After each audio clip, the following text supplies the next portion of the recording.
Hello viewers, আজকে আমরা শিখব 5 মিনিটে কীভাবে ফ্রিজে গ্যাস চাষ করা যায়। তো দেখতে পাচ্ছেন আমি ফ্রিজটা চালাচ্ছি বলতে আমি এখন কন্ডেন্সার ফ্লাশ দেব।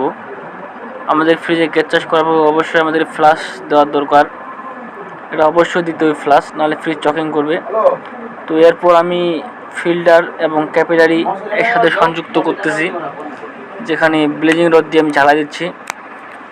তো এখানে লক্ষ্য রাখতে হবে যেন ক্যাপিলারি কোনোভাবে ব্লক না হয়, আর বিশেষ করে জ্বালাইটি ভালো রাখতে হবে, নাহলে যে কোনো কারণে গ্যাস লিকেজ হয়ে যেতে পারে। তো আপনারা অবশ্যই সতর্কভাবে সব কিছু ঝালাই করে দিবেন। তো আমার ঝালাই দেওয়া শেষের দিক। এখন আমি আবার ক্যাপিলারি থেকে চেম্বার পর্যন্ত আমি ফ্লাশ করব। তো ফ্লাশ করতেছি, তো একটু তেল উঠছে, তেল বলতে মোটামুটি ভালোই তেল উঠছিল চেম্বারে, ইভাপোরেটর চেম্বারে। তো আমি সেই তেলটা সেখান থেকে ফ্লাশ করে যতটুকু কমানো যায়। এক্ষেত্রে আমাদের এখানে নাইট্রোজেন গ্যাস দিয়ে ফ্লাশ করার প্রয়োজন ছিল, কিন্তু আমরা যেহেতু বাসা বাড়িতে কাজ করতেছি সেক্ষেত্রে আমাদের তো নাইট্রোজেন গ্যাস বহন করা খুব কষ্ট করে যায়, তাই আমরা ওই ফ্রিজের কম্প্রেসর দিয়ে ফ্লাশ করতেছি। তো ফ্লাশ করা আমাদের মোটামুটি শেষের দিক। ভিডিওটা বেশি বড় না হয় তার জন্য আমি কিছুটা স্কিপ করে ফেলছি। এখানে যে পরিমাণ তেল ছিল যা বলার বাইরে, আপনি দেখতে পাচ্ছেন আমার হাতে কি পরিমাণ তেল উঠছে। তো ফ্লাশ করার পর আমরা সেটা সুন্দর করে ওয়েল্ডিং করে দিয়ে দিচ্ছি। আমরা দেখতে পাচ্ছেন আমরা সেটাকে ওয়েল্ডিং করে দিয়ে দিব, যেহেতু ওয়েল্ডিংটা করলাম না। ওয়েল্ডিং করার শেষে আমি হাই প্রেশার দিয়ে ফ্রিজের ভিতর 200 PSI প্রেশার দেব, কারণ এটা দেওয়ার কারণ একমাত্র যে ফ্রিজে আমরা যে ওয়েল্ডিং করলাম এই ওয়েল্ডিং যেন কোনো প্রকারের লিকেজ না থাকে। তো আমরা সাবান ফেনা দিয়ে সেই লিকেজগুলো চেক দিতেছি, যে লিকেজ আছে কিন্তু দেখতে পাচ্ছেন আপনারা যে মিটারে কাটা উপরের দিকে উঠতেছে, অর্থাৎ প্রেশার দিচ্ছি আমরা হাই প্রেশার দিয়ে।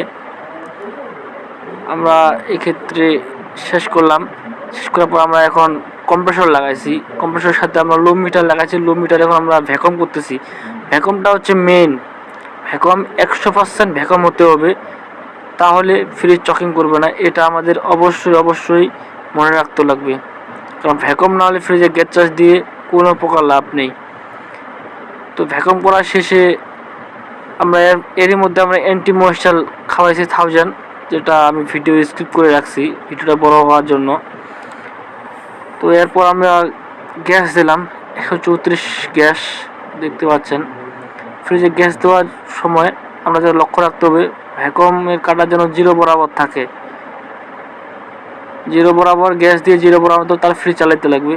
তো আমি দেখতে পাচ্ছেন আমি কীভাবে গ্যাস দিচ্ছি, আস্তে আস্তে গ্যাস দেওয়ার লাগবে।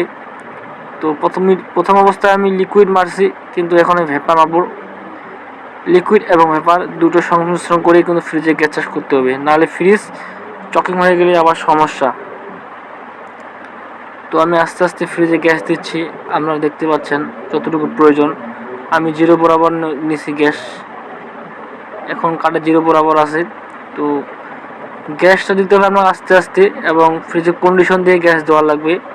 আমার ফ্রিজের সাইডগুলা গরম হয় কিনা, কন্ডেন্সার কী পরিমাণ গরম তা নির্ভর করবে ফ্রিজে গ্যাস দেওয়ার উপর। এবং ওভার গ্যাস দেওয়া যাবে না, নাহলে আবার সাকশন লাইন বরফ জমে যাবে। তো গ্যাস দেওয়ার পর আস্তে আস্তে আমরা দেখতে আসলাম ডিপির অবস্থা কি, নর্মাল অবস্থা কি, ঠান্ডা আসে কি না।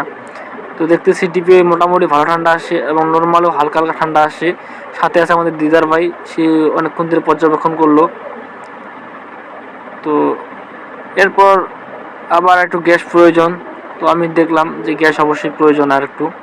তো সেক্ষেত্রে আমি আর একটু গ্যাস দিতেছি, যেটা আমি আগে বলেছিলাম যে ফ্রিজের কন্ডিশন দিয়ে গ্যাস দিতে হবে, যে কী পরিমাণ গ্যাস প্রয়োজন। আর বিশেষ করে আমাদের কাটা 0 বরাবর রাখতে হবে।